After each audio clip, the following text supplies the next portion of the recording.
A concept is a reflected representation. The matter of all concepts is the object. The form of all concepts is universality. In the latter, there is abstraction from that by which the manifold is distinguished. Immanuel Kant. So far, I talked about the intellect in pretty general terms. I just said the intellect creates synthetic unity. It synthesizes the I by apperceiving all our representations as belonging to one subject. Through the power of imagination, it synthesizes our perceptions by apprehending all the various sensations as belonging to one perception. And now I said that it brings synthetic unity into the various perceptions, synthesizing them to one unified experience.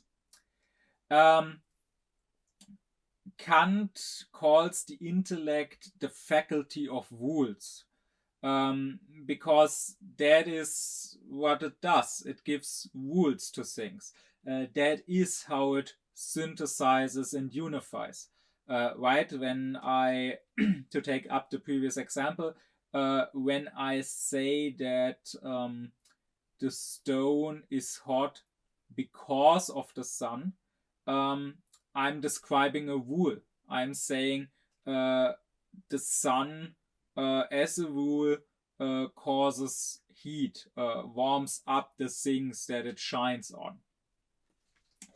And here you should remember the two modes of cognition that Kant talks about. I described them already in a previous lecture, the one on what is philosophy to Kant. There I said that all our cognition, according to him, is either discursive, and that is exactly the cognition of the intellect, or it is intuitive, which is the cognition of sensuality, at least in human beings. That's how it is. It may be that in God the intellect is intuitive, but in us the intellect is discursive and sensuality is intuitive. And the thing is that the discursive cognition is cognition through concepts. And a concept is a general representation, Kant says. This discursive cognition is cognition through concepts. A concept, according to Kant, being a general representation, while an intuition, or as I say, a viewing, is a specific representation or a singular representation. So Kant also calls the intellect the faculty of concepts, but that is really the same as calling it the faculty of rules, because a concept is a rule.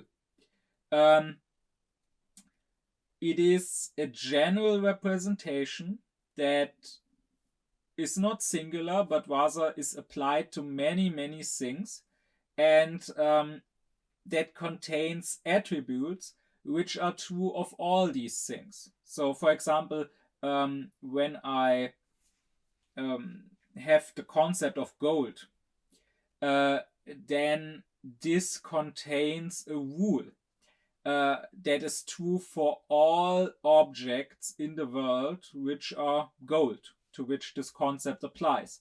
So I'm saying, as a rule, gold is shiny. As a rule, gold is a metal. As a rule, gold can conduct heat and electricity. As a rule, gold doesn't rust. So the concept is about what do I generally think when thinking of that object. Kant likes to say that the intellect has cognition of little in many things, while the intuition or viewing has cognition of a lot in a few things. What he means by that is, well, let's take a dog.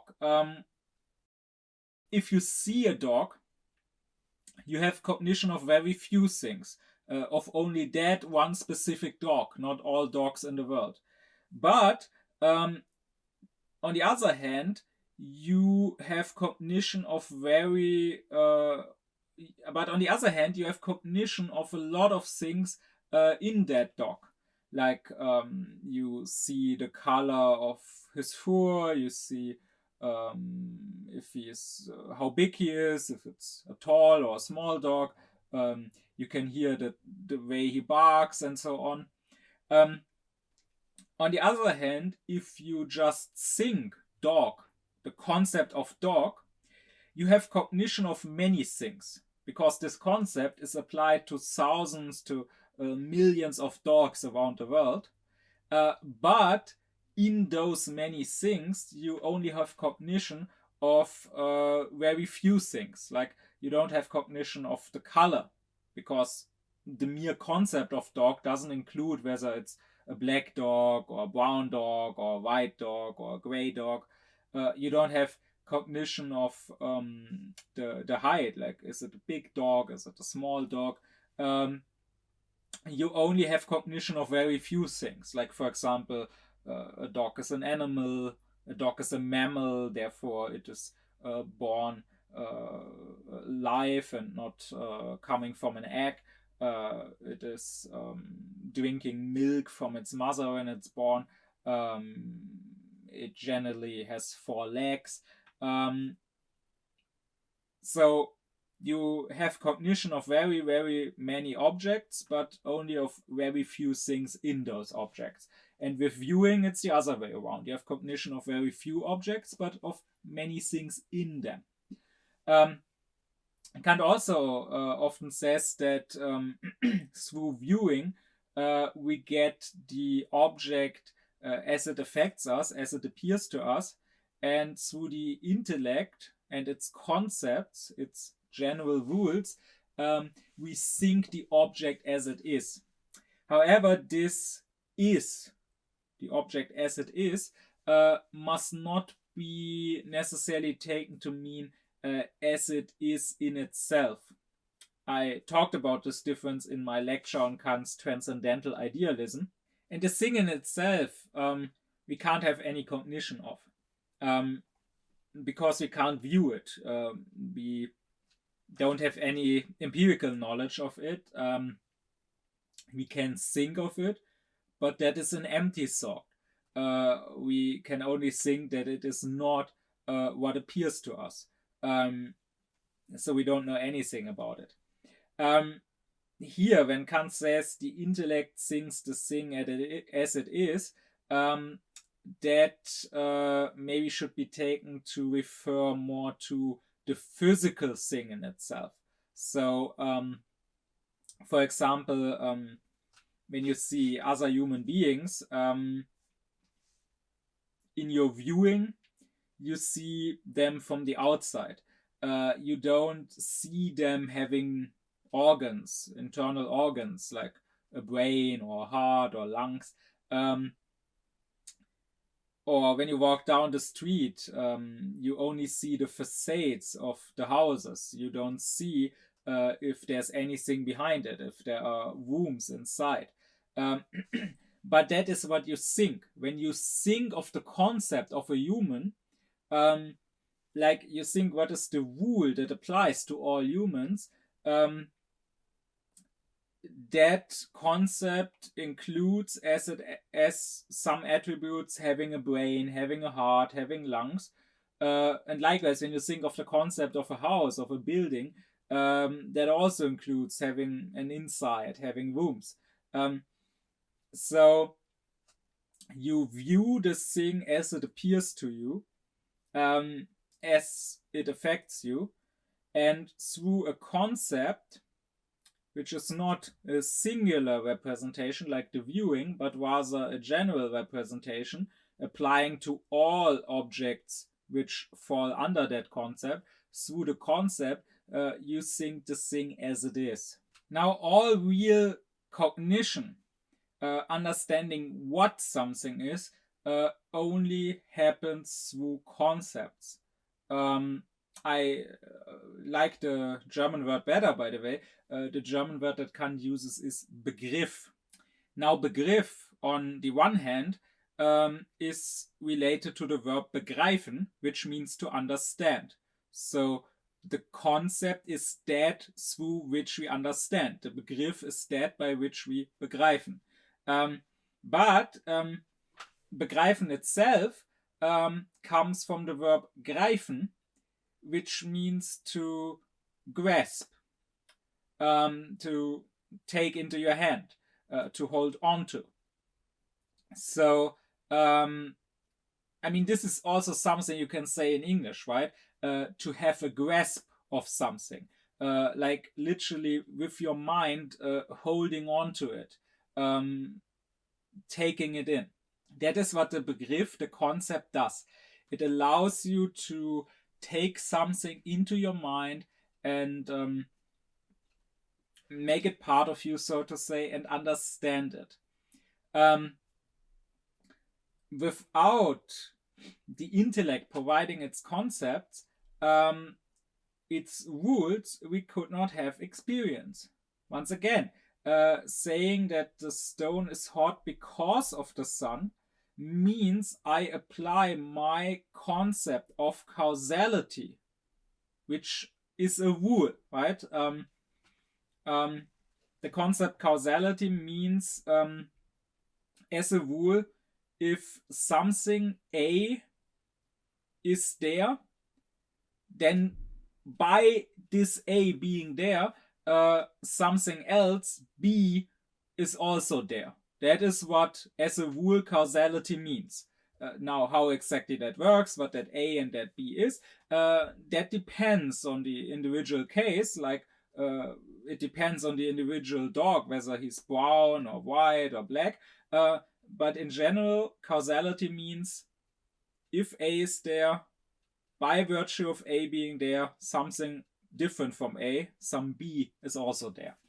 And this rule, this concept of causality, which once again is one of the 12 concepts we don't take from experience, but take out of our own intellect, but about that I will talk in a future lecture, only by this concept of causality we can connect those perceptions and get to an experience that the sun heated up the stone.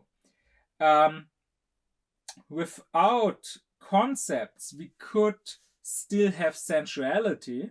In fact, that's how Kant describes animals, having sensuality, having sensations and perceptions, but not having an intellect, and therefore having no concepts, no rules by which to understand their perceptions, then our perceptions would be blind.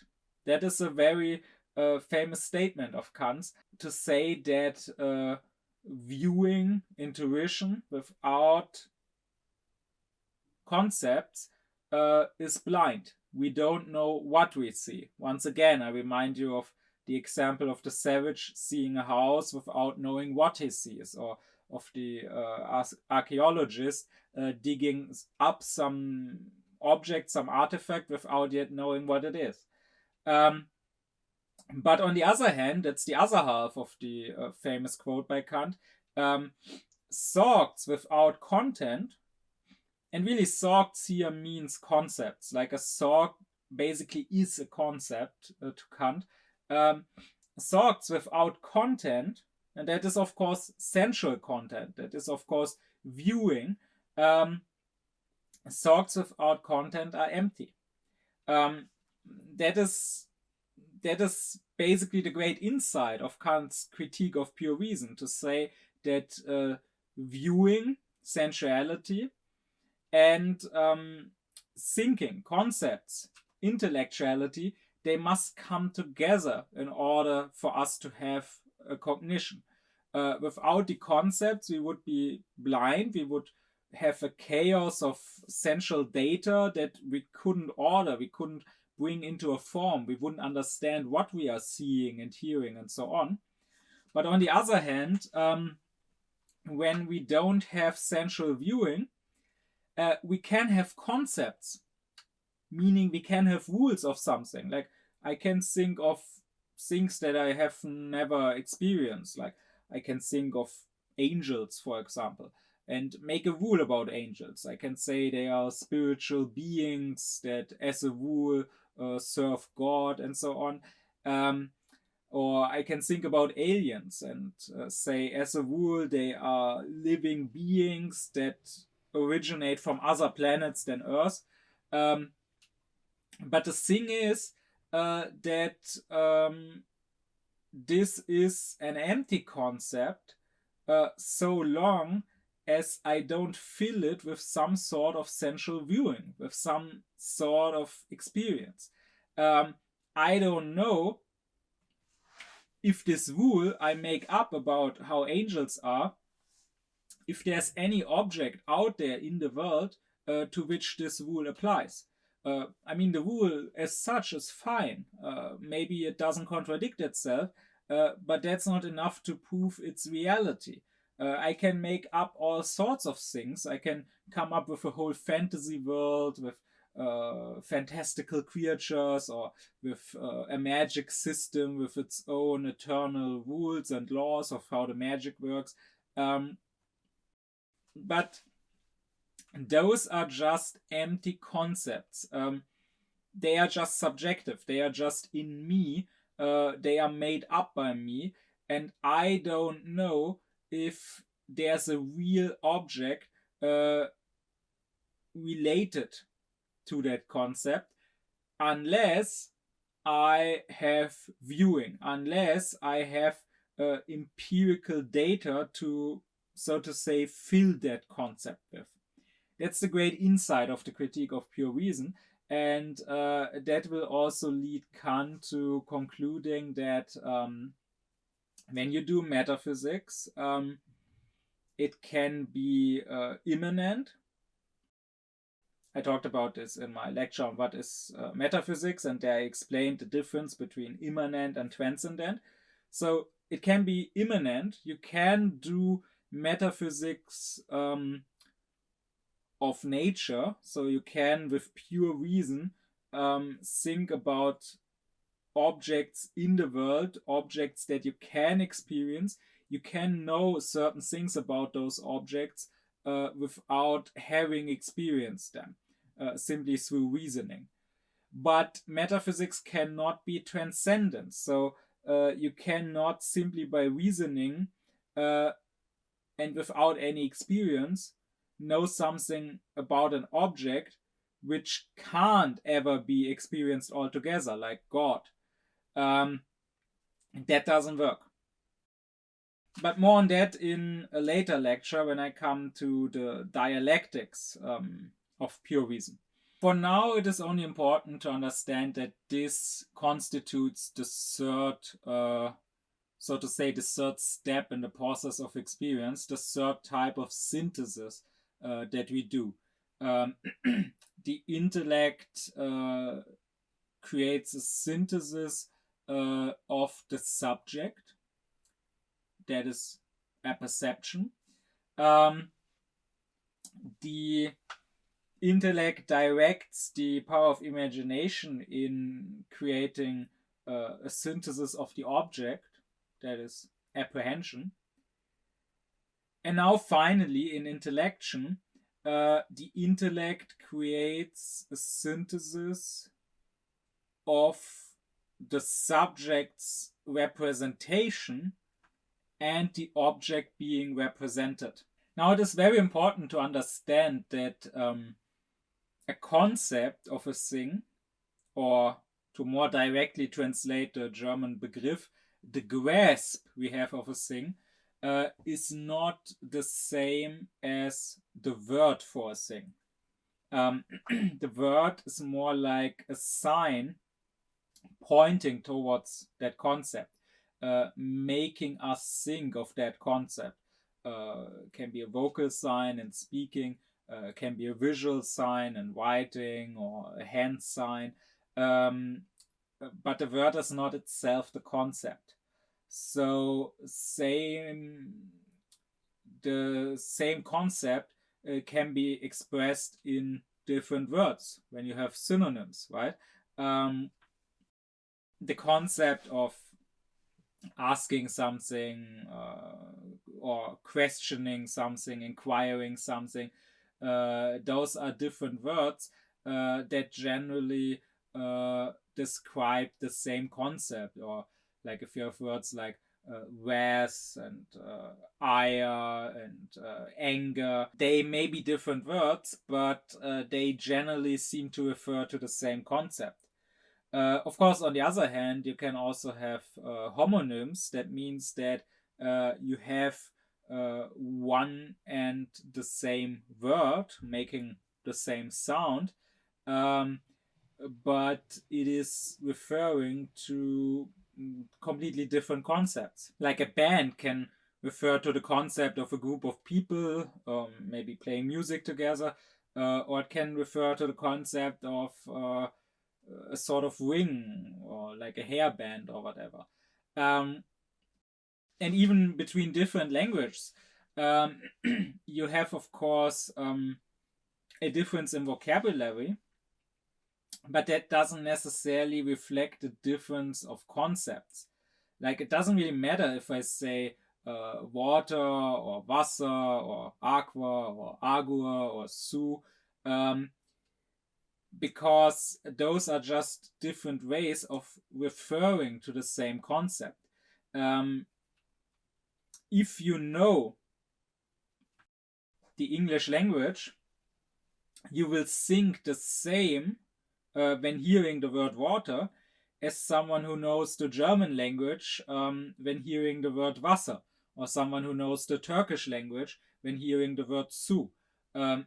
It's not like to you water is different things. It's not like speakers of different languages think of different things when thinking of water.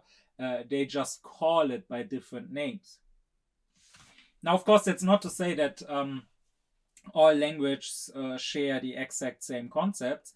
There are certain concepts that maybe one group of people has, and therefore they have a word, a name for it, and others don't.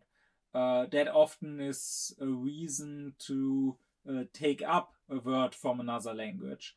When you get that concept, when it gets introduced to you by another people, by another culture, then you may, instead of making up your own new word, take their word. So take, for example, the word philosophy. Surely there was a concept of wisdom amongst many peoples. Therefore, they maybe had a word for wisdom because they all had wise people. They all had sages, maybe. But there was no concept of philosophy as such, of this systematic scientific endeavor towards wisdom. That was something specifically Greek. And that is why when other peoples adopted it from the Greeks, they also had no word for it, because it was a new concept and they took up the Greek word. The Greek philosophia became philosophy or philosophie or falsafe or whatever various groups in Europe or in the Arabic world ended up calling it. Many misunderstandings just come from the fact that different people may use the same word but refer to different concepts. So, to give a simple example, I believe in UFOs. That's not just me saying that for the example.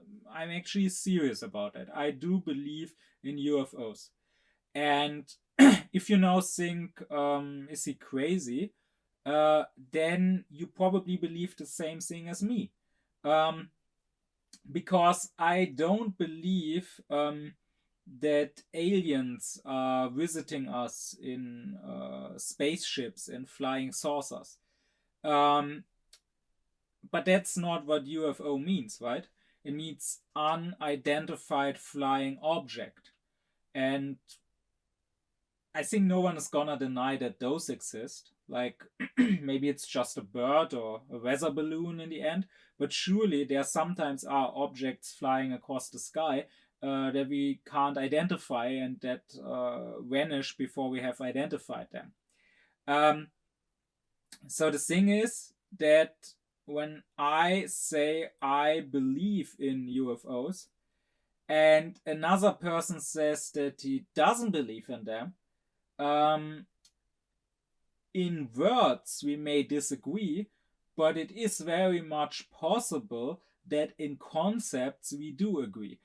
We just apply different words to the concept. As a side note, I think it is very important to try and be clear and precise in our language, because the language is that through which we think. So a person who wants to be clear and precise and distinct in his thinking, a person who wants to be aufklärt, should strive for using language clearly, and that is why it is a shame that our age is so mindless with language usually, and we are thereby destroying our language. Now there's sometimes talk about the language being destroyed and language getting worse and worse because people speak it less and less well. And then on the other hand, you have people arguing against that, say, with positivist arguments, saying no, all language is equally good or bad. Language cannot get worse; it can only change. New words come up, old words get lost, the grammar changes. What was slang at one point becomes the normal way of speaking at another point, but that's not necessarily worse or better, it's just different. Um, well, I have a different position from both. In the spirit of Kant's sympathetic method, which seeks the truth in both positions and combines them both. I believe a language can get better or worse, and we should therefore strive to make it better, not worse.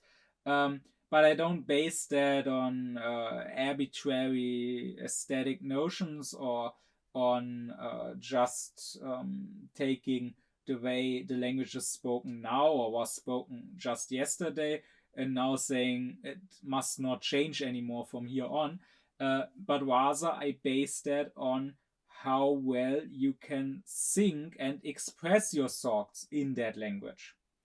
And that is why when we have different words that could refer to different concepts, we should not confuse them with one another. Like a spaceship, the concept of a spaceship, why would you call it an UFO? You have a word for it. You can call it a spaceship or a flying saucer if you want. You don't need to apply the word UFO to it. It can only be applied as long as it's unidentified. As soon as you identified it as a spaceship, it's not a UFO anymore by definition. Because ultimately, that is making the language more poor. And that is making being precise and clear in that language more difficult. Because the word UFO already means a thing. It already means unidentified flying object. And now when I use it, uh, there's some unclarity about how it is meant. And now I have no word left to describe an unidentified flying object, at least no word that isn't ambiguous. And therefore, if you have a word for a concept, use it. Don't abuse another word that belongs to another concept. I don't see any reason why, for example, you would call a brave person courageous. A brave person who fights his fear and who does something despite of his fear is not a courageous person. Because to have courage means to have no fear. If you have courage, you don't need to be brave. You don't need to overcome your fear if you simply don't have it. That is an important distinction. And it gets lost if we just turn these two words into synonyms and use them mindlessly without thinking about their difference. Or likewise, I see no justification to use the word self-conscious to describe someone who is shy. Like, that is just not what the word self-conscious means, right? You just use it mindlessly like that because everyone around you uses it like that, and you maybe never questioned that, never reflected on it. But if you think about it, being self-conscious simply means being conscious of yourself. It doesn't mean being shy, being unsure about yourself, being uncertain, being easily embarrassed. No, it means being conscious of yourself. And as a side note, the funny thing is that here in Germany, our word for self-conscious, selbstbewusst, which literally means the same, we also misuse it, but in the exactly opposite way. So in German, selbstbewusst is used to mean confident, while in English, selbstbewusst, that is self-conscious, is used to mean the opposite of confident, shy. It is neither, however. And we both have other words for that. German has other words for confident. We don't need to call someone confident self-conscious. And likewise, English has other words for shy or for uncertain. We don't need to call someone who is like that self-conscious. All this does is take the actual meaning of self-conscious away and make it difficult to talk about this concept because there is no good word for it left. And now if I use the word self-conscious for it, it causes misunderstandings. It causes unwanted associations. So by this, we are destroying our language. That is why you should reflect about your language. You should be mindful of what words actually mean or what they should mean and how you use them. And unfortunately, I may not be the best example when speaking here in English because English is not my first language. I understand it well enough. I can speak it to express myself, although I may struggle at times. But I don't have that mastery over it that I can really be too sure about how to use words and maybe not using them in the way they are usually used by the common speaker, but using them in a better and more precise way. I'm more mindful of my speaking in German. So maybe I'm not giving the best example here, but everyone can try that at least in his own first language, where he probably is the most sure, the most certain, the most secure. And at least there you can try and be mindful of how you speak and thereby uh, cultivate your language. Don't just use it the way it's thrown onto you by the other speakers, but cultivate it into something that can really be used to express yourself, to sink in, and to express those thoughts. Unfortunately, we live in an age of irresponsibility. No one wants to take responsibility for anything, and so no one really wants to take responsibility for his language. I mean, on the one hand, we have the right wingers whose whole politics is about nothing but open irresponsibility, not wanting to take responsibility for refugees and purer parts of the earth, not wanting to take responsibility for COVID and people who might easily get sick, not wanting to take responsibility for the climate crisis. Of course, they won't ever take responsibility for the language. They are not patriots, no matter what they claim. They are the exact opposites of patriots. I mean, this is just another example of how language is misused. A patriot is not the same as a nationalist. It's also not a less extreme form of nationalism, it's something completely different. And they don't have the patriotism to care for their own language and to cultivate their own language. But then on the other hand, you have the left, and it may seem like they are about responsible use of language, like they tell people to avoid certain words, certain expressions. But then this is not about active cultivation of the language. I mean, in total, they don't care about language as such at all. They use it as mindlessly as everyone else. What they care about is people's sensitivities, not stepping on anyone's toes. So they introduce some rules of conduct into the language. They tell you to avoid certain words because they are offensive and cause bad sensitivities. But that's all. Apart from that, they too don't want to take responsibility for the language.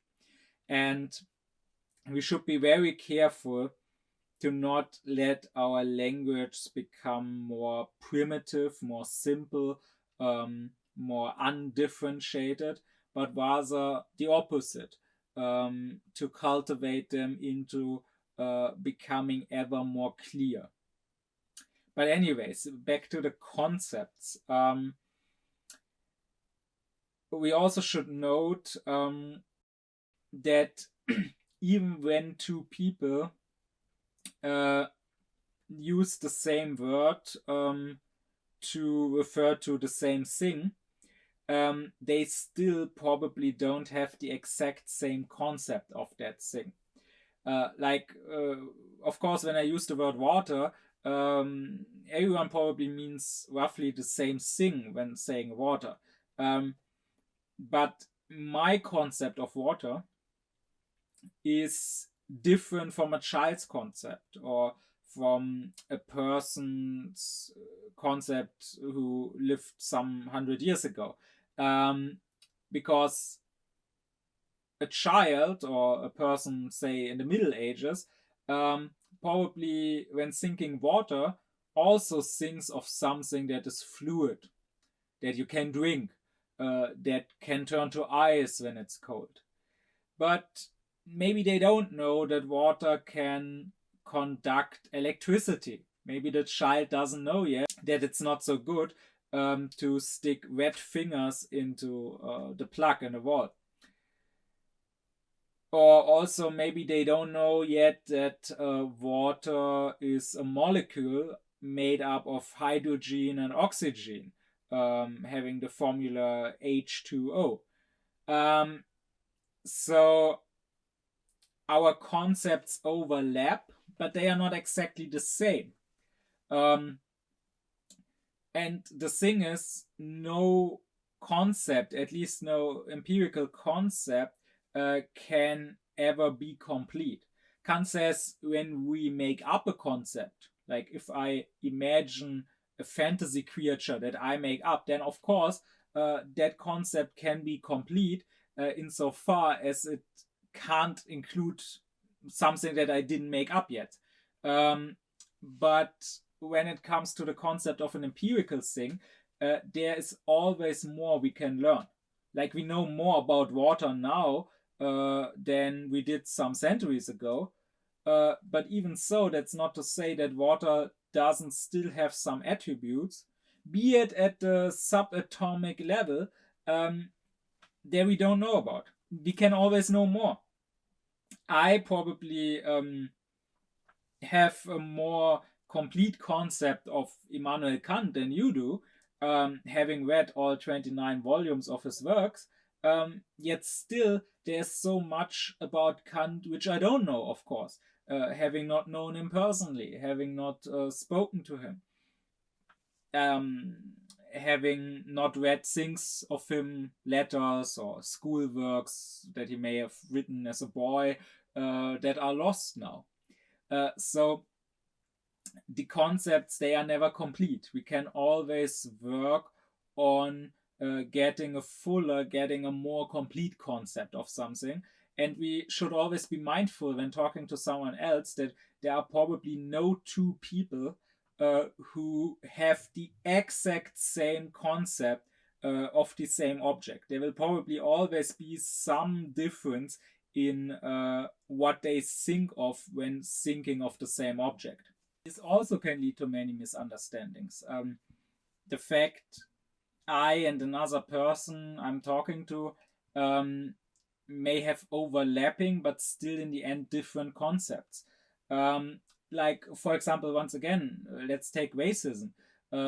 Often nowadays, when you tell someone that he's racist, he will get offended. Like, here in the public discourse in Germany for years, the right wingers have repeated, "Oh, there's no freedom of speech. You can't say anything without immediately being put on the right, without immediately being called a racist." And the thing is that this feeling offended, it's not fake. I mean, maybe in a few cases it is. Surely in some right-wing parties there are some actual Nazis who maybe don't admit publicly that they are racists, and therefore may act offended when they are called racists, but who are racists. But in general, nowadays, most people who act offended when being called racist, they really are offended because they really think they aren't racist, but that is because they have a different concept of what a racist is than me, who calls them a racist. Like, they probably think a racist is someone subscribing to biological theory of different races, like was popular in the 19th century and early 20th century and with the Nazis. And he probably thinks, well, I don't subscribe to such a race theory. I don't believe that there are biologically vastly different races who may be subhuman, and therefore I'm not a racist. But I mean, we came further than that. In the sciences of spirit, in the so-called humanities, there are more complex and more differentiated concepts of what racism is. In my own terminology, I would say racism is less about a theory, a doctrine that you believe in, and it is more about a posture, a way you are and behave towards other people who may look different or come from different places or whatever. Or likewise, this is a big issue whenever religion is discussed, because different people have such different concepts of what religion or what God is, and therefore they're often not really talking with each other, even if they think they are, but rather with straw men. Like often when I talk to atheists, I had to conclude, well, yeah, this guy is completely right. This God that he is talking about, that's just a stupid fairy tale. But the thing is, often you find, especially with the aggressive atheists, like these new atheist types, the God that they attack, no serious person ever believed in that God in the history of humanity. Maybe some children and some fundamentalists believe in that God. Maybe therefore his arguments can attack their belief. But for the most part, you must not think of God as some dude with a beard sitting on a cloud and giving arbitrary rules saying, oh, if you don't pray or if you are gay, then I will throw you into hell or whatever. And the thing is, I have yet to meet one single atheist in my life who understands the concept of God that someone like Meister Eckhart or Ibn Arabi or Fichte had. And therefore, the God that this atheist may deny would also have been denied by these great thinkers. But the God that they confessed is a God that the atheist can't deny because he simply doesn't know about him. He doesn't understand him. And I mean, if you don't have a concept, if you haven't understood, if you haven't grasped a concept, then you can't judge if there's any reality to the concept or not. And now you can find that often when people have wrong opinions or when they act in the wrong way, when they do wrong things, this is because of their concepts.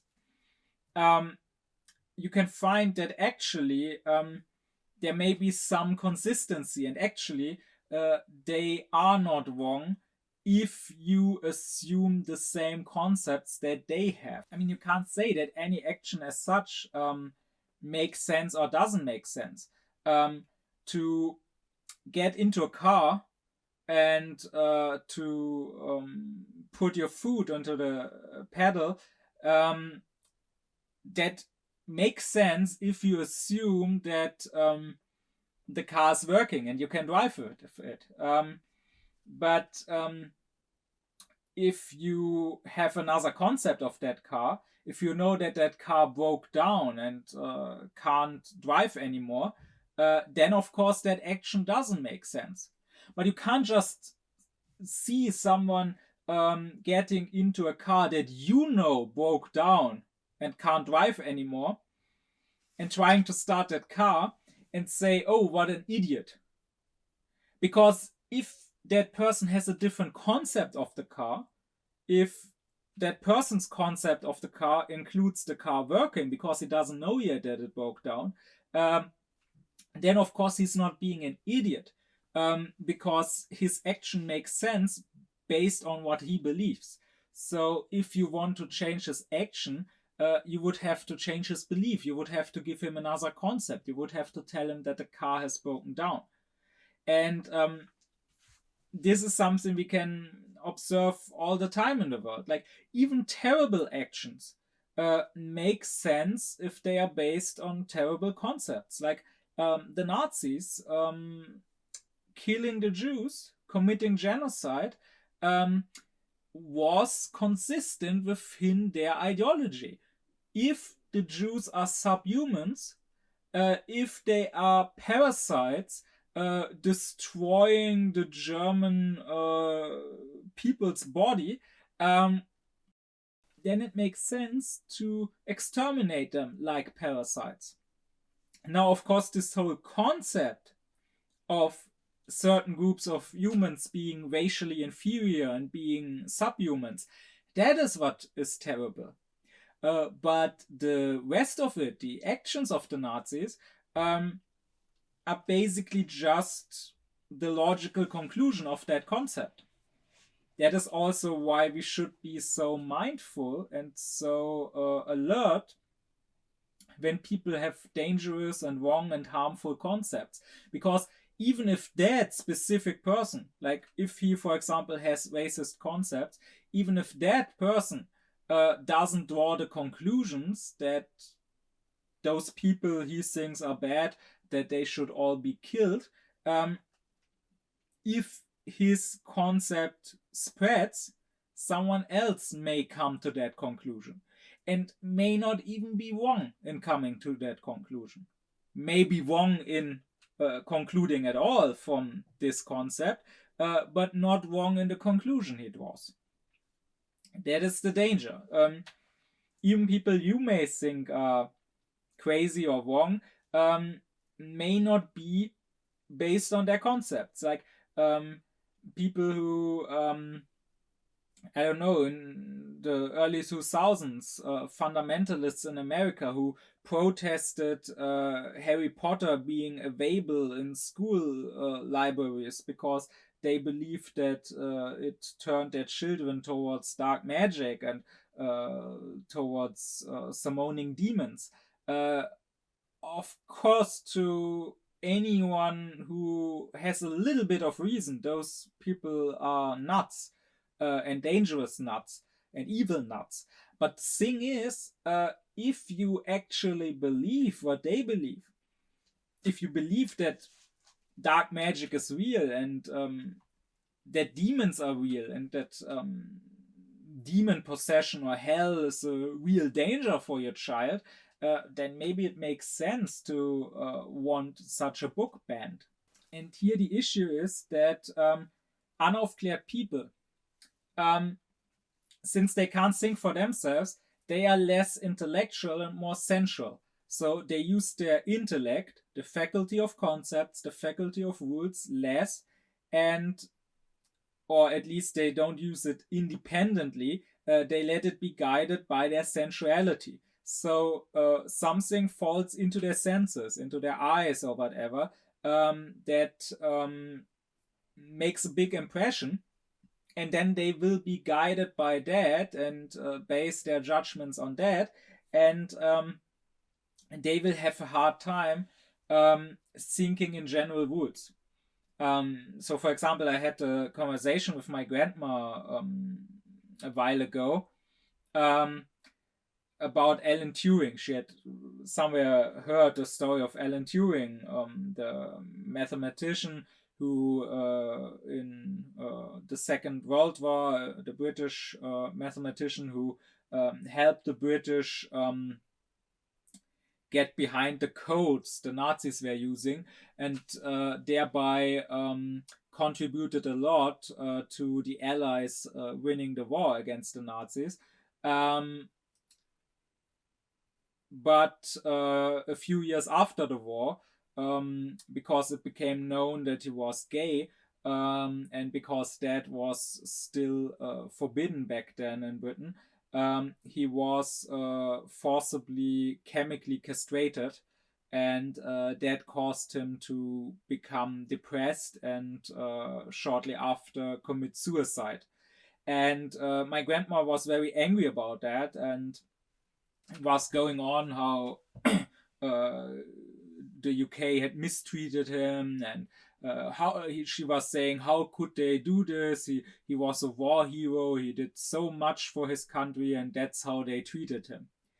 And I tried to explain to her that what they did was right based on their laws.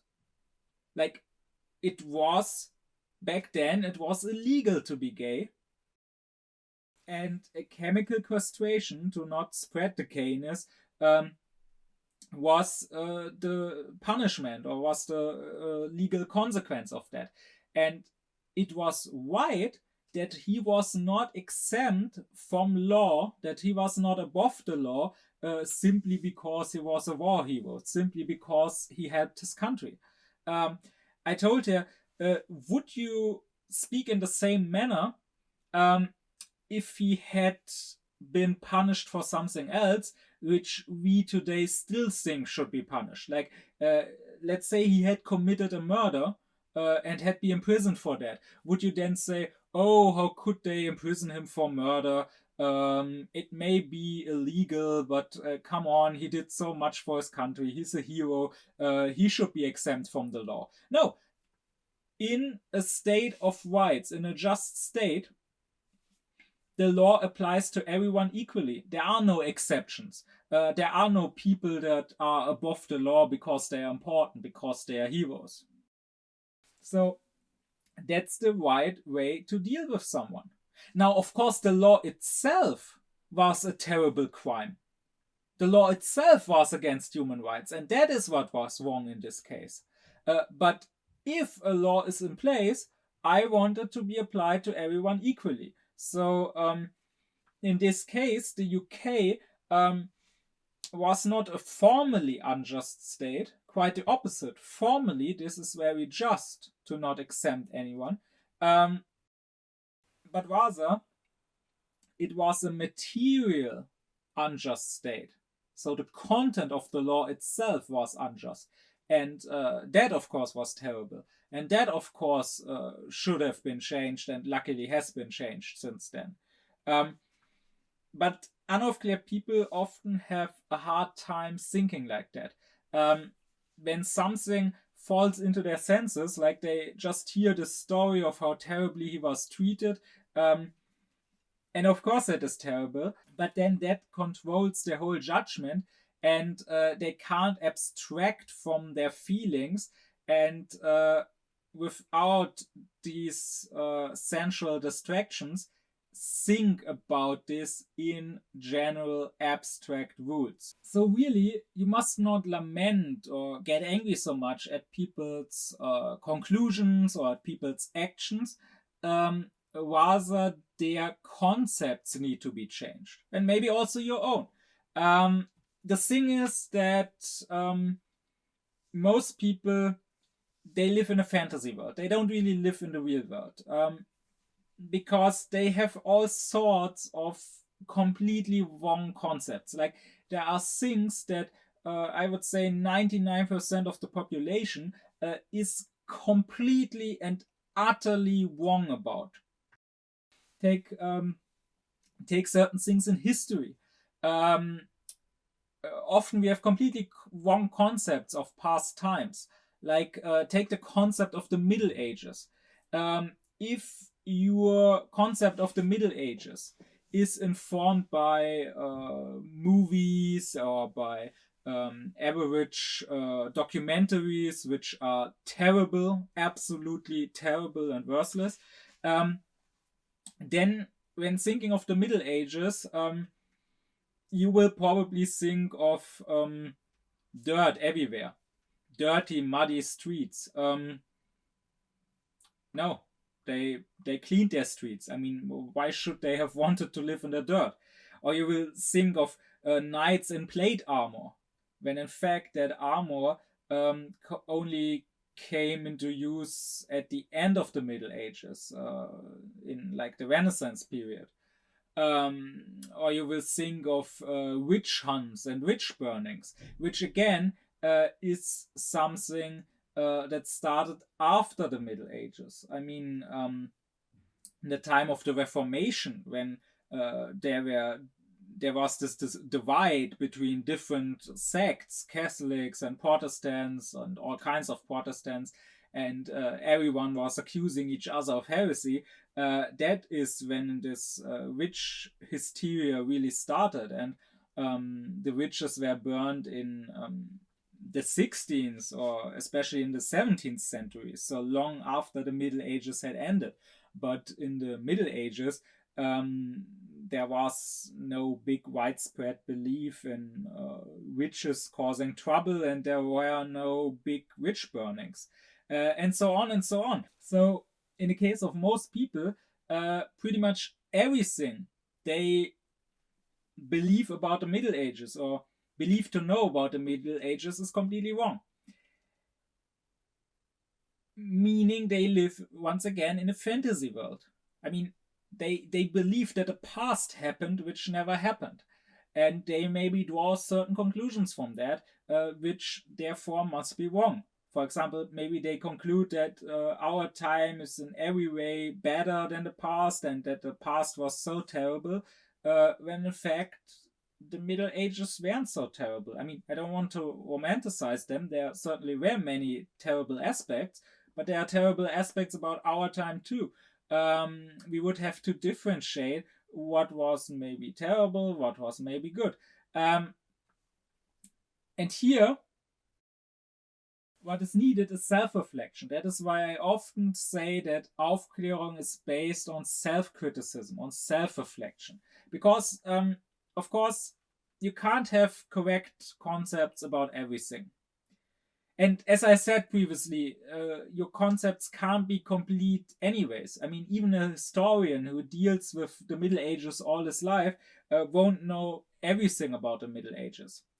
And of course, I will always have lots of things that I have no clear concept of. Like maybe there's some bird in the rainforest that I don't know about. I don't know what that species of bird eats, how exactly they reproduce, how they find mates. I don't know that. But the thing is, there's one thing you can always know, and that is what you don't know. I mean, you just have to reflect and stop and think, wait, do I know anything about this object?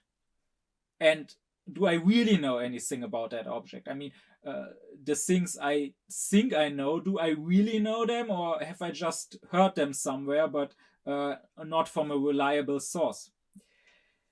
And that is something that, of course, people rarely do. Like, you have people, right wingers, racists, who will love to tell you how evil Islam is, but actually they have no clue about what Islam really is. If you ask them about Islam, I mean, maybe they can tell you, okay, there was this Prophet Muhammad, and they have this holy book, the Quran, and they don't eat pork. So, and that's where it ends. And if that person would self-reflect, he could realize that that's where it ends. I mean, he would have to know that he's not an expert on Islam. He would have to know, wait, I never read the Quran. I don't actually have any clue what really is written in that book. Or he could know, wait, I actually don't know what's the difference between Sunnis and Shias and Ibadites. I haven't even heard of Ibadites. Or he could know, wait, I actually don't know what the Sunnah is. I actually don't know what fiqh is. I have no clue about anything when it comes to Islam, and therefore I'm not allowed to make a judgment, because all my judgments are unqualified, meaning if I do make a judgment, since it's not based on real data, it can only be based on prejudice. When it comes to something like the climate crisis, here in Germany, I mean, now we have just stopped talking about it altogether. The climate crisis is apparently over. The media doesn't talk about it. There are no public debates about it. Politicians don't talk about it, including the Green Party. They don't care about the climate at all. They are just named the Green Party for some reason. Maybe they like the color. But a while ago, there was still some talk. Well, not really about the climate crisis. In fact, there was never a point where the public talked about the climate crisis, but there was a talk about climate activists. And when there were, I mean, it started when there was Fridays for Future, and there were students skipping school. And then in more recent times, you had people gluing themselves to the street, stopping traffic. And there was a lot of anger about them, and often you hear climate activists being accused of being alarmist, of overreacting. Or you also even heard them being accused of being terrorists. Like, it's not like they harmed anyone, like they killed anyone, like they are going amok or blowing themselves up. But still, there were actually people and politicians talking about climate terrorists just because some guys glued themselves to the street. And or saying they are totalitarian, that they are enemies of democracy because they want to force the public and the government to go along with their demands. Now, all of these judgments come from people who have no clue about the climate crisis. And I mean, it's one thing to not know about the climate crisis, but it's another thing to not know that you don't know about the climate crisis. That means that you are deeply unaufklärt and that you have never self-reflected. Because if you did, you could realize, wait, I actually never bothered to learn about the climate crisis. I haven't listened to lectures by climate researchers or read books. I mean, there's a climate book, but clearly I haven't read it. Or I don't know anything about it. I don't know what the albedo effect is. I don't know what tipping points are. I don't know what the Keeling curve is. I have no clue about any such things. The fact of the matter is that the average person, when they hear climate crisis, their concept of climate crisis is, oh yeah, okay, I've heard that because of our emissions, it's going to get a bit warmer. Okay. Maybe that's gonna cause some problems. Maybe we should do a bit about it. Okay, and that's it. And so, of course, based on their concept of climate crisis, they are right. Based on that concept, climate activists are overreacting and being alarmist. But then again, based on the and being alarmist and frankly just acting like crazy people. Like, when I say that the climate crisis is not simply the most important political topic of our age, of our century, but rather it is the only political topic that matters at all. Like all that other bullshit that talk about immigration or even talking about things that in theory do matter, like healthcare or I don't know, all of that pales in the face of the climate crisis. Talking about anything except the climate and arguing about any political matter except the climate is like sitting in a house that is burning and arguing about what to watch on TV today.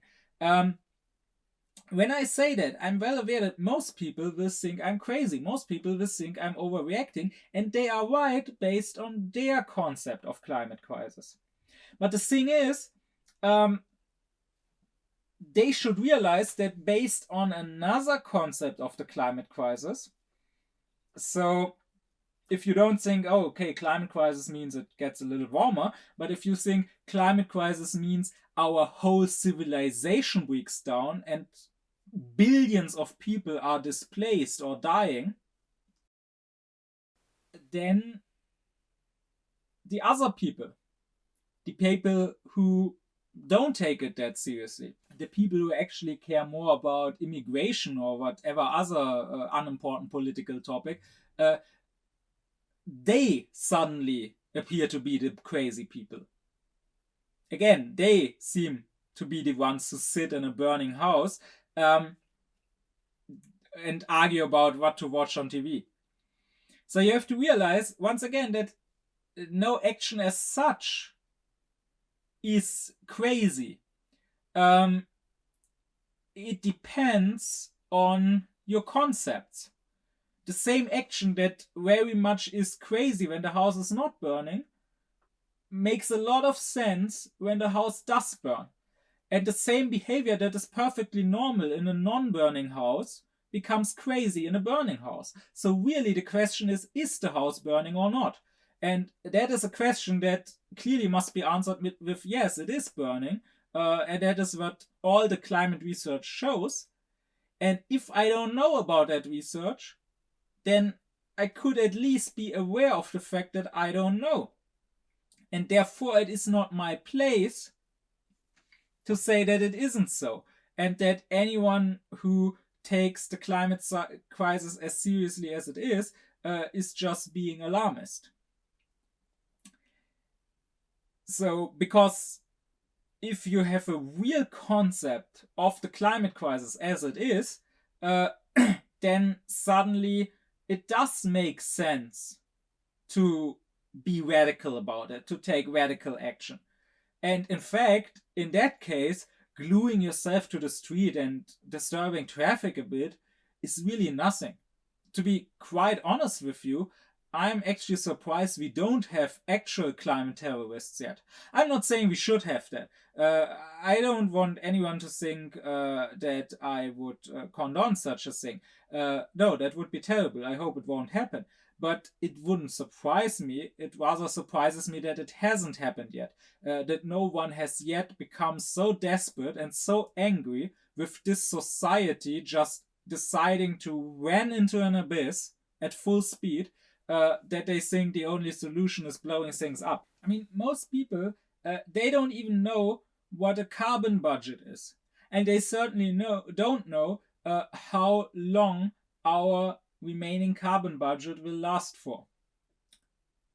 It's about 3 years maybe, if at all.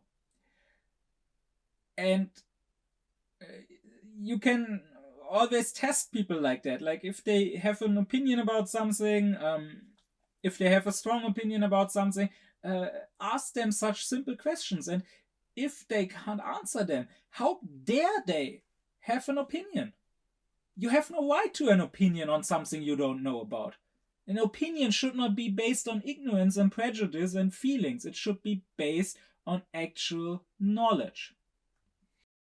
And if people, for example, had actual knowledge about the climate crisis, they wouldn't think that climate activists are being totalitarian or anti-democratic, because they would realize that the moment we don't have food anymore, we also won't have a democracy anymore. And I mean, we already lost about 80% of our insects. I mean, there's data about that, but even without data, you can just realize that. If you aren't too young, you will probably remember that in the past, if you rode in a car, there were a bunch of insects glued to your window when you stopped. But now they are gone. And already we see that the harvest rates are going down because there's a lack of insects. So if the other remaining 20% of insects are gone, I want all these people who now talk about climate activists being anti-democratic, I want to see how well their democracy will still function. But here the point is to get back to the concepts. The point is that when you talk to somebody, when you judge their opinions, their conclusions, their actions, you must understand their concepts. It is easy to just dismiss others and just say, oh, these people, they are acting crazy, or they are being stupid. But that is only if you imply that they have your concepts. They probably have their own concepts, and based on those, their actions probably make perfect sense. Now, their concepts might still be wrong, but you first must understand what concepts they have. And this becomes especially important when it comes to philosophy, because a philosopher usually has completely different concepts from the average person. They will turn, if you actually let them, they will turn your world completely upside down. But you must first realize this. Often it is not realized. Often people when talking to someone or when reading someone, they hear certain words and they will not ask, what concept does this person mean when using that word? But rather they ask, what concept would I mean when using that word? So let's take, for example, Nietzsche. Nietzsche criticizes morality, right? So he's anti-morality. He hates morality. He advocates for being evil, right? No. Yes, he is criticizing morality, but the thing is, he uses this word morality for a certain conception of morality. And there's another concept of morality, which Fichte would call higher morality, which Nietzsche doesn't criticize, but rather which is very close to what Nietzsche himself supports. Only he doesn't call that morality. So you can't just read the word morality in Nietzsche and read what he says about it and then think that now you know Nietzsche. Rather, you first have to understand what he means by this word morality, what his concept of morality is. And a lot of misunderstandings, a lot of disagreement, a lot of getting angry at others' positions and actions, or a lot of ridiculing others' positions and actions, is just based on hearing their words, but not understanding what concepts they mean by their words, rather hearing your own concepts in their words, but then of course finding your concepts that you have put in, well, into a new order, into a new system, in which they indeed make no sense, in which they indeed end up contradicting each other. But if you don't assume that these people share your concept, if you assume that by using the same words they mean different concepts, then maybe that system they have, which would not work if it was done with your concepts, maybe with their concepts it does work. Maybe trying to start a car that according to your concept has broken down is indeed a stupid action, but if their concept of that car is that it works, then maybe it is not a stupid action.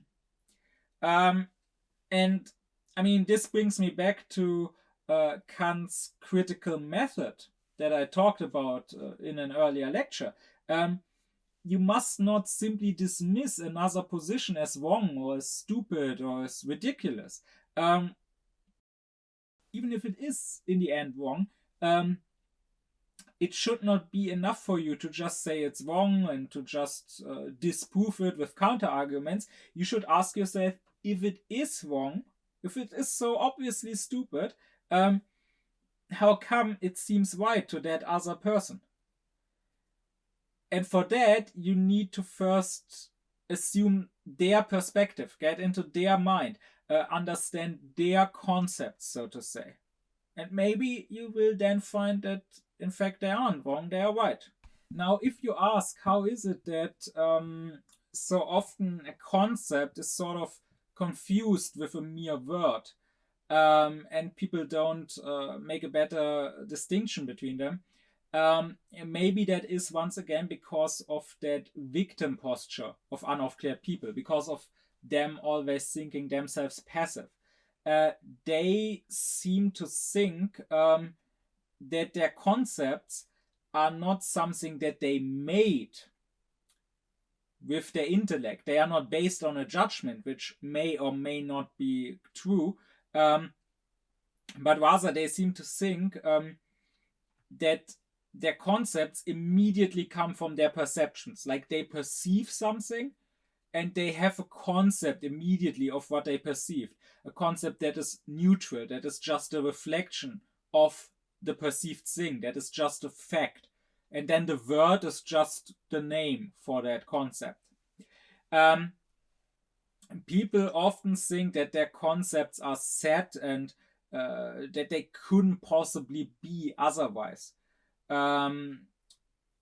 that is also why they have such a hard time really thinking history. Like unaufklärt people, they are very much oriented on being, because of course being is that which you perceive, which your senses give you. Aufklärt people, they know there is such a thing as becoming, as change, as movement. But for unaufklärt people, there's only being. So they imagine the past as in the end being the same as the present. But maybe the most important discovery in the history of thinking in the last century is exactly how fluid our concepts are, how our concepts have a history. That is maybe the main insight of last century's thinking. An insight already started in the previous century by Nietzsche, and then culminating at the end of the last century with someone like Foucault, who realized that many things that we take for granted, like, for example, Foucault explored the history of sexuality and the concept of sexuality and of sex. Many things that we take for granted, they were made, and often made fairly recently. Like sex as we know it, it's a concept of the 19th century at best. Before that, there was no concept of sex. Like, of course, people were sleeping with each other and deriving pleasure from that and conceiving children through that. But they didn't think of it as having sex, which is evidenced by the fact that they didn't call it that. I mean, the word originally doesn't mean sex in the sense of sleeping with one another, in the sense of sexual intercourse. Originally, in the Latin, it just means sex in the biological sense, being male or female. And only at the end of the 19th century did this word sex come about. And often when a new word comes about, that is an indication for a new concept having come about, which wasn't there before. And that is why it's so anachronistic and ahistorical to talk about sexuality in past centuries, to say that this or that historical figure, for example, was homosexual. There were no homosexuals in the past. That was just not a thing. Now, maybe this historical figure preferred sleeping with men to preferring to sleeping with women. Sure. But he didn't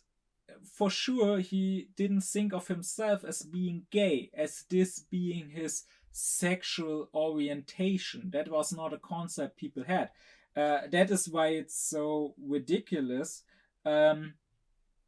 when, for example, people claim, and that is something that is both claimed by fundamentalist believers who will then follow this, as well as by atheist attackers of religion who will claim that this is what religion says and therefore it is evil. It is ridiculous when people claim that, for example, the Bible or the Quran, they forbid homosexuality and that it's a sin in them. No, it's not. It can't be. Simply because there was no concept of homosexuality. You can't forbid something that you can't even think about. Like Jesus or Muhammad, they wouldn't have known what you're talking about if you talk to them about sexual orientation. This also, by the way, goes for other things. Like, for example, when it comes to Islam, you always have these fundamentalists who will claim that music is forbidden. Now, first of all, there's no verse in the Quran that you could possibly interpret in that way. Like when it comes to homosexuality being forbidden, there are one or two lines that you could read in that way if you really want to force it onto the text. But when it comes to music, there simply isn't such a thing. That is entirely based on some bullshit hadiths that those people believe in. But that aside, my main point is, certainly the Quran or some hadith can't forbid music, because once again, they didn't have a concept of music. It might surprise you, because just like with sex, we think that music is something that just exists, right? It exists in the world, everyone knows about it, everyone does it. So we think that everyone, every culture, every people that ever was, probably since the Stone Age, they all must have had a concept of music, like they all must have had a concept of sex, right? But the thing is, it only seems so obvious, so true for us that music or sex really is a thing, because, and here the idealism of Kant comes into play again, because we don't just passively take in the world as it is, but rather the world appears to us the way we choose, not consciously choose, but still choose to look at it. We don't just neutrally take in the world and then apply words to it to describe it, but rather we look at the world through the lens of certain concepts, and then the world appears to us in those concepts.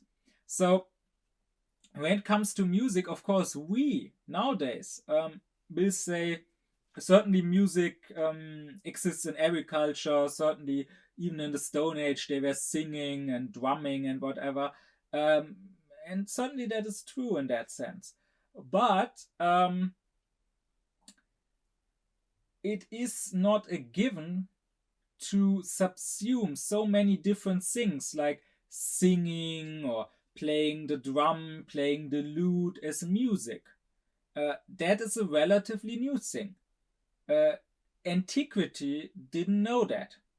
And at the end of antiquity and the start of the Middle Ages, when Muhammad lived, they still didn't know that. So you could not possibly forbid music as such. Maybe you could talk about certain things that we would now call music. Maybe you could say certain instruments are bad, certain songs are bad, certain instrumental play during dances that may incite sexual lust are bad. But you could not say music as such is bad, because music as such was not thought of. Concepts are rules. They are general representations, and it is not a given to find that such different things as singing, playing the drum, playing the lute, playing the piano, that despite their difference, they share some commonality. There is a general rule behind them. That is something you first have to think up. Or take something like the concept of childhood. Again, it seems so natural to us. I mean, children were always there, right? So everyone since the Stone Age must have had a concept of childhood.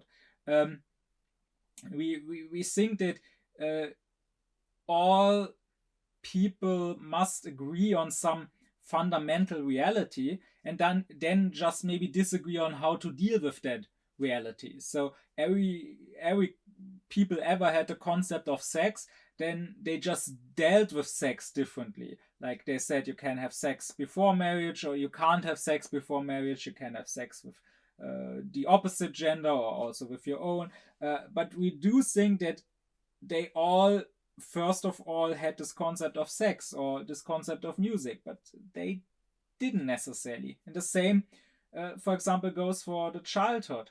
That also has been discovered in the second half of the last century by various historians, especially in France.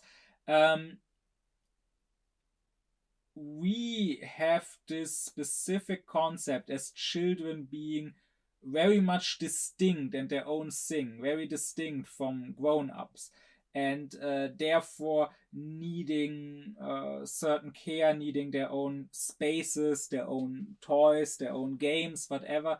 That was not so much a thing in the past, and it's a very recent thing.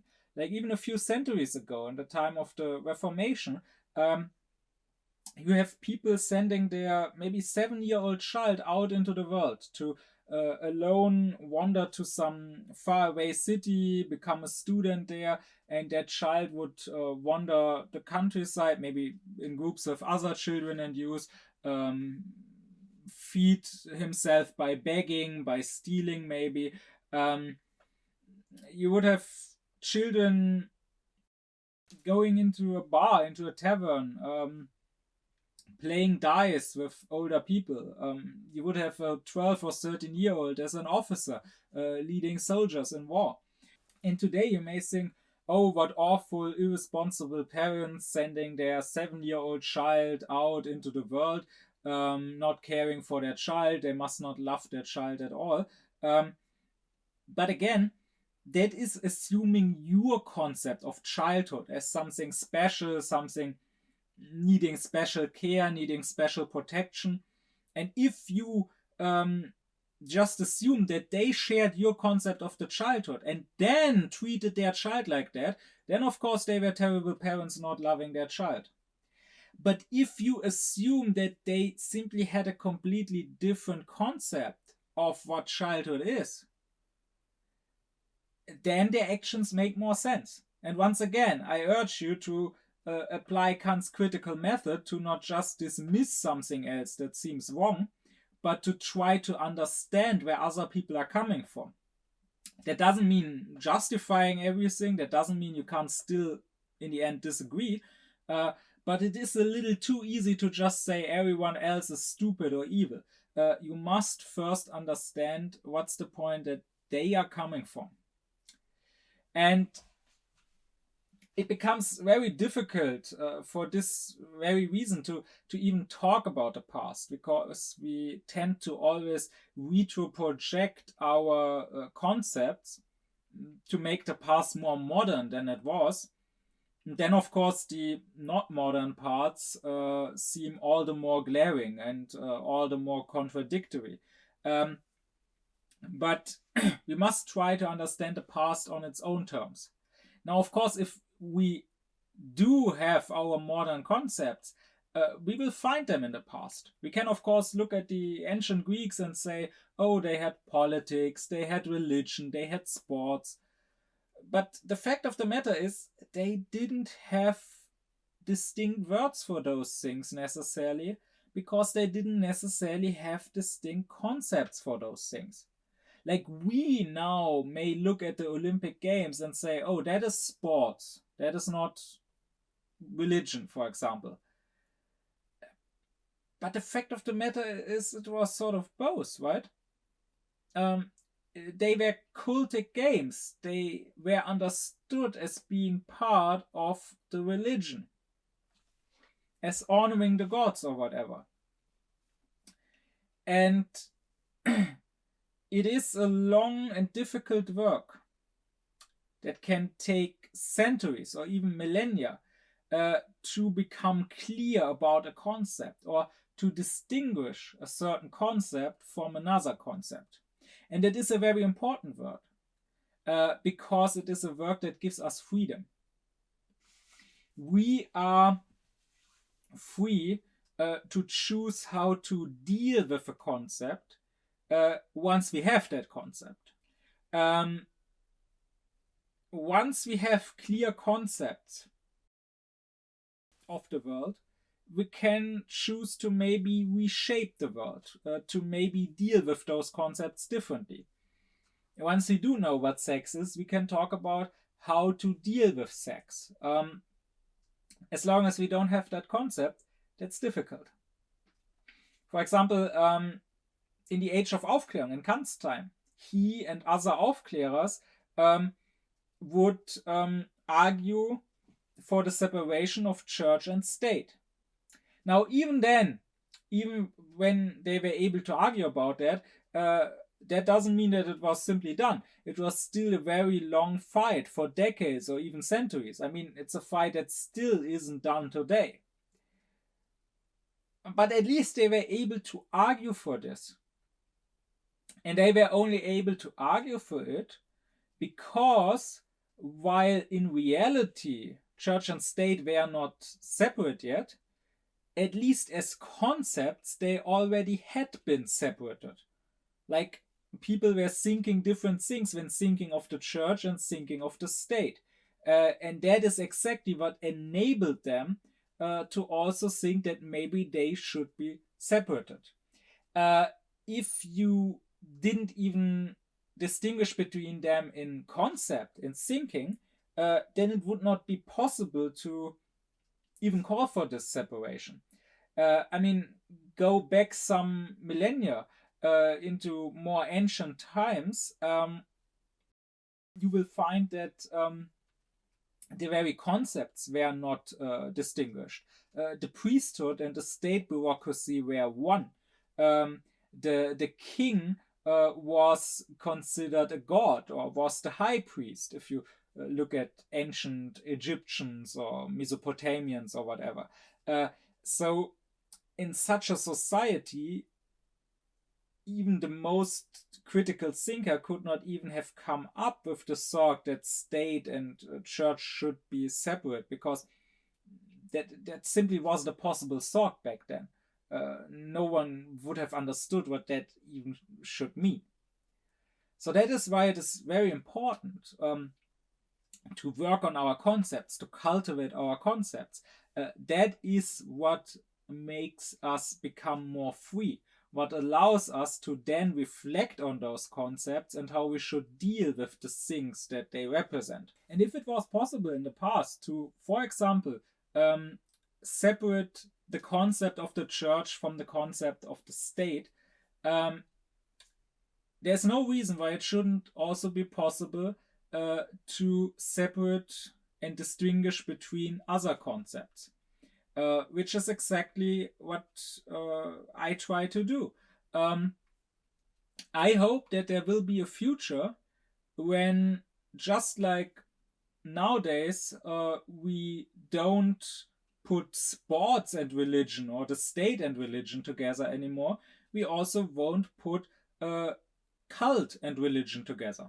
That is something that Kant or other aufklärers like Fichte already talked about. Religion as a posture, as something inside your heart, as a connection with God, and acting in a godly manner, acting out not your own will but God's will, has nothing to do per se with cult practice, with praying, with going to the church or the mosque or the synagogue or the temple, with fasting, with going on pilgrimage and so on. But in the minds of most people, even though even 200 years ago philosophers distinguished between them, those things are still very much connected, even in the minds of scholars of religion. I hear scholars of religion arguing that, for example, Japanese society, despite being mainly atheist, is still very much a religious society. And they argue this because many Japanese people still practice their old Shinto rituals. They will still pray at the Shinto temples or light a candle there before they have an exam or job interview or whatever. But if they had more clear concepts about what religion is, they would realize that doesn't mean that the Japanese society is a religious society. It is still very much a cultist society. And just like that, I try, for example, to distinguish the concept of Aufklärung from the concept of Ausklärung. So the real Aufklärung from the enlightenment, so to say, from the Entwilightment, from the half Aufklärung that takes itself to be the real thing. And most people, including all the professors that deal with philosophy, including the historians that write about the age of Aufklärung, have no concept at all of them being separate things, which makes basically all of their judgments about Aufklärung very confused and very incorrect judgments. But there's no reason why in some further future, in future centuries, it shouldn't be possible for us to as clearly distinguish these things as we now distinguish between other things. Kant knew how important it is to have clear concepts. He also knew what work it is to come up with new concepts. Not new words, but new concepts that then, of course, may need new words also. I would say that it is the most difficult kind of invention possible, the one needing the most genius. I mean, other sorts of inventions and inventing a new machine or whatever, they are based on concepts. When you invent a new machine, you already have certain concepts that you now apply to build that machine. But really coming up with a new concept, that is the greatest work, the greatest invention possible. And you have whole centuries having to work to create certain concepts that now are in everyday usage. And you have certain great thinkers, great philosophers, who in all of their philosophy and all of their writing maybe brought one new concept. Kant likes to say that when there is a very poetic form of speaking, like many in his day admired in the Oriental manner of speaking and writing, or in the old biblical manner of speaking and writing, this poetic, flowery, image-rich language, Kant says, really just betrays a lack of clear concepts. That is why he says humans start out like that, while the oldest forms of wisdom were expressed in poetry, in mythology, like in Hesiod or in the Orphic traditions. But then Kant very much believes in what is now, not in his time, but nowadays called the movement that the ancient Greeks had from mythos to logos. And he believes that that is what created the ancient Greek philosophy. And he very much considers that a progress in comparison to other wisdom traditions. He's not denying that there is certain wisdom in mythology or in flowery poetry, but to understand that wisdom, when you interpret those myths, you need to translate the image into clear concepts. And once you have the clear concepts, you don't need the images anymore. Surely, Kant says, they may aesthetically be more perfect, but logically, clear, distinct concepts are more perfect. And that is what philosophy, what science should strive for. And that is also what Aufklärung should be about. Clarity. Not vague poetry, not vague mythological images or such. And coming to such concepts very much is hard work. Kant applauds philosophers who, like ancient philosophers like Aristotle, who created such new concepts. You should realize that many concepts that nowadays are commonplace and used in everyday language, and that we don't think about much, they are often very, very recent. I mean, sometimes they are really recent, like only maybe 100 years or so. For example, take the many concepts that psychoanalysis brought us. Now, everyone talks about things being unconscious. I mean, people will often say subconscious, but that is just wrong.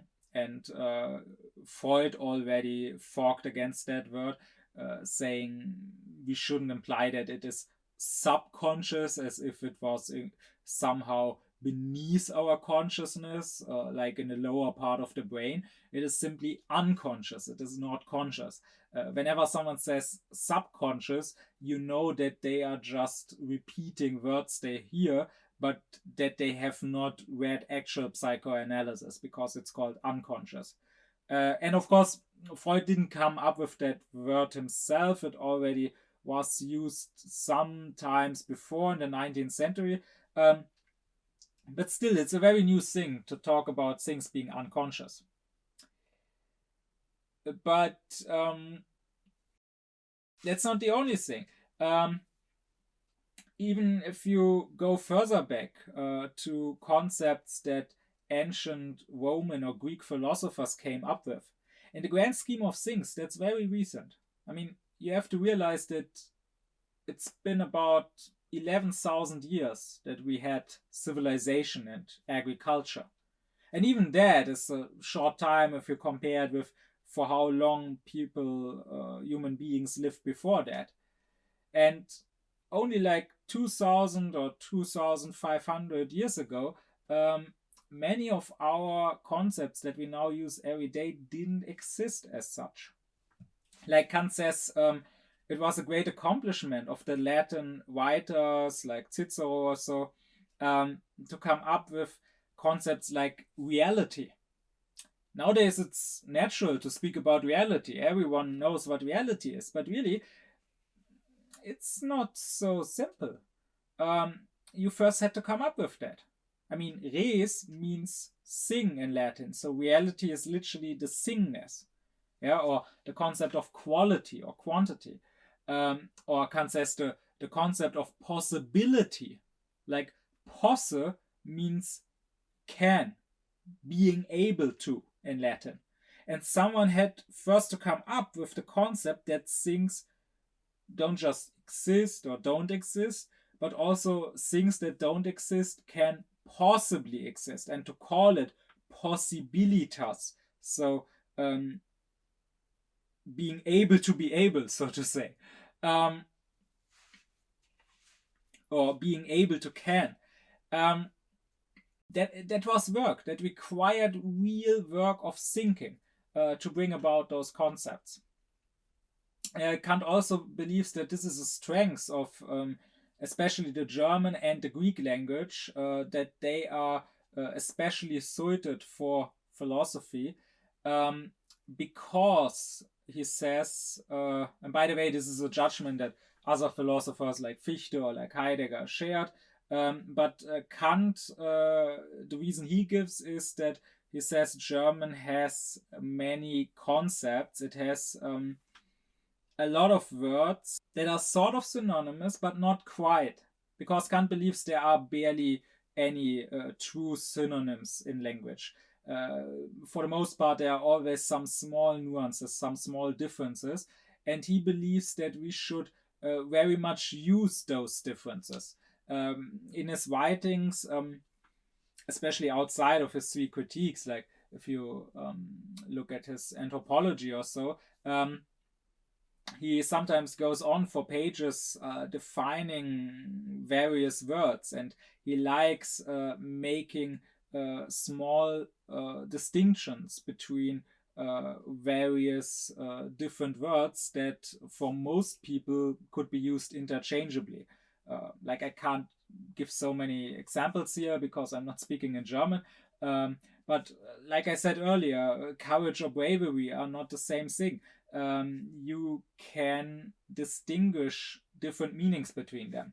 And to Kant, it was very important to use each word correctly and to not confuse them, because those differences in the words allow us very nuanced, very differentiated thinking, different concepts. And once again, that is why I very much want to call for being mindful and being responsible about one's language.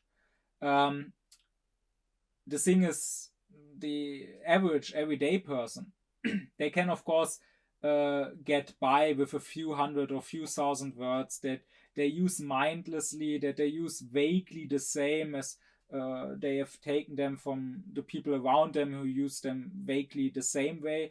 I mean, that's enough to in the morning buy your coffee from someone, and then in the evening complain about the elites or the immigrants or whatever.